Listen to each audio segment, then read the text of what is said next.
ரத்த காட்சிகள் இருந்தால் ஒரு சம்பளம், அது இல்லைன்னா ஒரு சம்பளம். சூப்பர்க்கா, வாங்கக்கா ரொமான்ஸ் பண்ணுவோம் அப்படின்னு சொல்லிட்டு, டேய் என்னடா கிஸ்ஸே பண்ண மாட்டோம் பண்ணிடுறான்றாரு சார். மச்சி குர்றா மச்சியா ஒன்று குர்றா அப்படின்வாரு.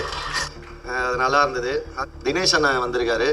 ஏன்னா படத்தில் அவர் கேட்டே இருப்பார். அட்டகத்தில் ஆரம்பித்தது எங்கள் முதல் சினிமாவில் ஒரு கொஞ்சம் கஷ்டமான விஷயம்.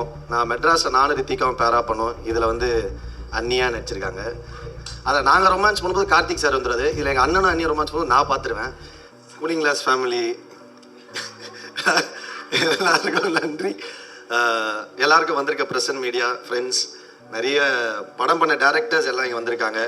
எல்லாம் எங்கள் அண்ணனுங்க எல்லாமே ரொம்ப நன்றி. கண்டிப்பாக ஒரு ஃபேமிலி கேதரிங் மாதிரி இருக்குது. ரொம்ப சந்தோஷம். அதியன் தோழர் வின்சு சொன்ன மாதிரி ஒரு குழந்தை தான். கண்டிப்பாக தண்டைக்காரன் வந்து என் கெரியரில் ரொம்ப ஒரு முக்கியமான படமாக இருக்கும். நடித்த நடிகர்கள் எல்லாருமே, டெக்னீஷியன்ஸ், பிரதீப், செல்வா வந்து அவ்வளோ சீக்கிரம் யாரையும் பாராட்ட மாட்டான். இந்த படம் பார்த்து ஃபர்ஸ்ட் கட் பார்த்துட்டு எனக்கு ஒரு மெசேஜ் அனுப்பிச்சான். ரொம்ப சந்தோஷமாக இருந்தது. தேங்க்யூ செல்வா. இன்றைக்கி எல்லாரும் சொல்லும்போது பயங்கர ஹாப்பியாக இருக்குது. அப்புறம் Ranjith sir, thank you sir, love you sir. Sai sir, thank you. எல்லாருக்குமே ரொம்ப நன்றி. ரொம்ப ஹாப்பியாக இருக்குது. கண்டிப்பாக தண்டைக்காரன் படம் எல்லாருக்கும் போய் சேரணும். எல்லாரும் வந்து கண்டிப்பாக பார்க்கணும். கண்டிப்பாக பாருங்கள். இந்த படம் எல்லாருக்கும் ரொம்ப பிடிச்ச ஒரு படமாக இருக்கும். அதியன் தோழர் வந்து அவ்வளோ சூப்பரான ஒரு ஒர்க். ஒரு சீன் அவர் எக்ஸ்பிளைன் பண்ணும்போது நமக்கு அவ்வளோ அந்த ஸ்பேஸ் அவர் சொல்கிற அந்த இடத்துலையே இருக்க மாதிரி ஒரு ஃபீலிங் இருக்கும். அவ்வளோ சூப்பராக இருக்கும். சூப்பராக பண்ணியிருக்காரு. எல்லாருக்குமே எங்கள் டீம் அசிஸ்டன்ட் டைரக்டர்ஸ், என் அசிஸ்டன்ஸ், அப்புறம் எல்லாருக்குமே நன்றி. அப்புறம் மேனேஜர்ஸ். அவர் பேர் சொன்னார். சிவானா, காமராஜனா, பரதனா. ஏன்னா நாங்கள் ஷூட் பண்ண லொக்கேஷன் வந்து அவ்வளோ ஈஸி கிடையாது சார். ஹரி மேனேஜர், எல்லாருக்கும் அந்த லிஸ்ட் தனியாக வச்சுருக்கோம். நாங்கள் சொல்கிறோம், நீங்கள் பேசுங்க சார். ரொம்ப சூப்பர். என்னன்னா எங்கள் அண்ணன் எங்கே இருக்கார்? அண்ணன் தினேஷ் அண்ணன் வந்திருக்காரு. ஏன்னா படத்தில் அவர் கேட்டே இருப்பார். அட்டகத்தில் ஆரம்பித்தது எங்கள் முதல். இப்போ வந்து லவ் சரவணன். எல்லாருக்கும் நன்றி. என்னென்னா சினிமாவில் ஒரு கொஞ்சம் கஷ்டமான விஷயம். நான் மெட்ராஸில் நானும் ரித்திகாவும் பேரா பண்ணோம். இதில் வந்து அண்ணியாக நடிச்சிருக்காங்க. அந்த படத்தில் நடந்த ஒரு விஷயம் வந்து இந்த படத்தில் ரீக்ரியேட் ஆகிருக்கு. அதை நாங்கள் ரொமான்ஸ் பண்ணும்போது கார்த்திக் சார் வந்துடுறது. இதில் எங்கள் அண்ணனும் அண்ணியும் ரொமான்ஸ் பண்ணும்போது நான் பார்த்துருவேன். ஸோ அது எப்படி நடிக்கிறதுன்னு தெரியாமல் ரொம்ப கன்ஃபியூஸ் ஆகிட்டேன். ரொம்ப கஷ்டப்பட்டேன். அது நல்லா இருந்தது. அதே மாதிரி வேட்டோமில் எனக்கு மனைவியாக நடிக்கிற மெலடி இதில் எனக்கு அக்காவாக நடிச்சிருக்காங்க.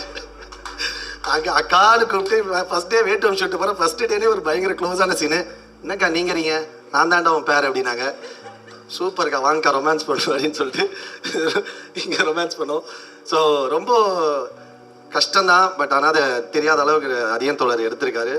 Vinsu, thank you so much, wonderful co-star. நிறைய பேர் இருக்காங்க என் கூட தொடர்ந்து எல்லா படங்களையும் பயணிக்கிற ராகவா, அவருக்கு நன்றி. எங்கள் டீம் டோட்டல் டீமுக்கே நன்றி. அப்புறம் வேறு ஏதாவது மிஸ் பண்ணியிருந்தா சாரி. அசிஸ்டன்ட் டைரக்டர் சொன்னேன். கண்டிப்பாக ரொம்ப, ஏன்னா ஒரு படம் வந்து பண்ணுறோம், ப்ரீ ப்ரொடக்ஷன் ஒரு டைம் எடுக்கும். அது படத்தோட ஷூட்டிங் ஒரு டைம் எடுக்கும். அது முடிஞ்சதுக்கப்புறம் தான் இருக்கிற காலம் வந்து ரொம்ப ஒரு எப்போ அந்த படம் வரும்னு தெரியாது. அதுக்கான இப்போ இருக்க பிஸ்னஸ் சூழ்நிலை என்ன ஹீரோவை வச்சு பண்ண ரஞ்சித் சார். ஸோ அதை பிஸ்னஸ் பண்ணுறதுக்கு ஒரு கோடி பிரச்சனை இருக்குது. அப்போ அந்த காலங்களில் வந்து ஒரு டேரக்டர் கூட ரொம்ப நெருக்கமாக ட்ராவல் பண்ணுறது அசிஸ்டன்ட் டேரக்டர் தான் இருக்கும். ஏன்னா நம்மளாம் அடுத்த படத்துக்கு போயிடுவோம். ஸோ அந்த டைம்லேயும் அவங்க கூட இருந்து சப்போர்ட் பண்ண அசிஸ்டன்ட் டைரக்டர்ஸ் எல்லாருக்கும் ரொம்ப ரொம்ப தேங்க்ஸ். எல்லாரையும் சொல்லிட்டேன்னு நினைக்கிறேன். Thank you so much, love you all. Justin bro, Justin வந்து வெரி க்ளோஸ் ஃப்ரெண்ட். நாங்கள் 3வது படமாக ஜஸ்டின், இது 3வது படம் சேர்ந்து ஒர்க் பண்ணுறோம். Thank you Justin, thank you so much. Songs உங்கள் ஒர்க் எப்போவுமே நீங்கள் ஹிந்தி படம் பண்ணிட்டீங்க, எல்லாமே பண்ணிட்டீங்க. Very very thank you so much. Pradeep, அப்புறம் எங்கள் அண்ணன் ராமலிங்க அண்ணன், அவர் பேசினதோடனே தான் இந்த படம் வெற்றி விழாவில் இருக்க மாதிரி ஒரு ஃபீல் வந்துச்சு. தேங்க்யூ ஸோ மச்னா, லவ் யூ. கண்டிப்பாக அடுத்தது நம்ம பண்ணுறோம். ஏன்னா ராமலிங்கனெல்லாம் அவ்வளோ லேஸில் பாராட்டுற ஆளுங்க கிடையாது. எல்லாமே ஏன்னா என் டீமே அப்படி தான். ஒருத்தங்க பார்த்துட்டு பாராட்ட மாட்டாங்க. அதில் இருக்க பிரச்சனைகள் மட்டும்தான் பேசுவோம். ஸோ அப்படி இருக்க ஒரு டீம் கிட்ட வந்து ஒரு பாராட்டு வர்றது ரொம்ப நன்றி. எங்கள் பார்த்த ஜெய் அண்ணா, தினகர் அண்ணன், பாரிலாம் ரொம்ப எமோஷ்னலாக ஃபோன் பண்ணி பேசினார். Thank you Paari, love you so much. எல்லாருமே எங்கள் சுரேஷ் அண்ணா, எல்லாருக்குமே நன்றி. மோசஸ், எல்லாருக்கும் கண்டிப்பாக தண்டைக்காரன் சூப்பராக இருக்கும். எல்லாரும் பாருங்கள், சப்போர்ட் பண்ணுங்கள். Thank you so much, love you all. Sai sir, மன்னிச்சிருங்க sir, I love you sir. சொன்னேன் சார் ஃபஸ்ட்டு சாய் சார். ஏன்னா நீலம் பண்ணுறாங்க படங்கள், அது வந்து பேசுகிற விஷயங்கள் வந்து பயங்கர சூப்பராக இருக்கும், நிறைய ரெஸ்பான்ஸ், நிறைய விஷயம் கிடைக்கும். அப்போ சேர்ந்து கொலாபரேட் பண்ணும்போது ஒரு இன்னும் அதிகமான ஒரு பவராக க்ரியேட் ஆகும். அப்படி வந்து தைரியமாக எங்கள் கூட கெத்தாக கொலாபரேட் பண்ணுற சாய் சாருக்கு நன்றி, வாழ்த்துக்கள். Love you sir. பார்த்துக்கலாம் சார். வேறு என்ன, அவ்வளோதான் சார். ஓகே, கதாநாயகன் கலையரசன் அவர்களுக்கு சிறப்பு அன்பளிப்பு தர யாரும் கூட எடிட்டர் செல்வா அவர்களை மேடைக்கு அழைக்கிறோம்.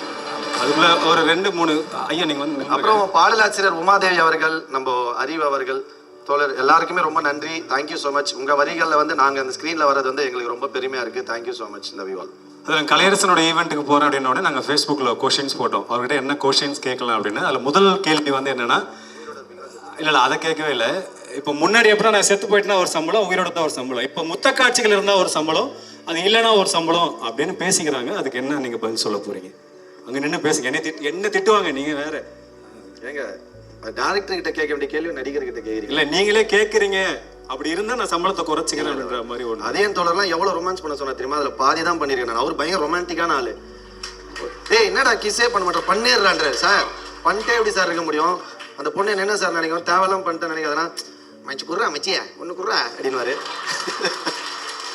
நல்லா குர்றா அப்படின்வாரு. Is a very romantic person. So அவர் சொன்னதில் ஒரு 5% தான் நான் பண்ணியிருக்கேன் இந்த படத்தில். அதனால் நீங்கள் என்ன குறை சொல்லக்கூடாது. அதையும் தொடர் ஏறும்போது இந்த கேள்வியை கேளுங்க, ஏன் அவ்வளோ முத்த காட்சிகள் வச்சார்? இப்போ சம்பளம் அதெல்லாம் கிடையாது, சம்பளமே இல்லைங்க, நாங்களாம் ஃப்ரீயாக நடிப்போங்க. அப்புறம் ஹிந்தி, தெலுங்கு, கன்னடம், மலையாளம் அப்படின்னு பேன் இண்டியா போல சுற்றுறதுனால இங்கே டேட் தர மாட்டீங்க ஒழுங்கா. இப்படி சொல்லி தான் எங்கேயுமே கூப்பிட மாட்டுறாங்க இப்போ. இல்லை இந்த பிரச்சனை ரஞ்சித்தனே ஒரு நாள் பேசிட்டு இருந்தார். அவன் எங்கடா டேட்டே தர மாட்டாரு. அதுக்கான பதில் என்னவா இருக்கும்? ஒரே நான் தொடர்ந்து வேலை செய்கிற ஒரே எங்கள் அண்ணன் தான். நீ அதையும் கெடுக்க பார்க்குற, பிச்சு போடுவேன்.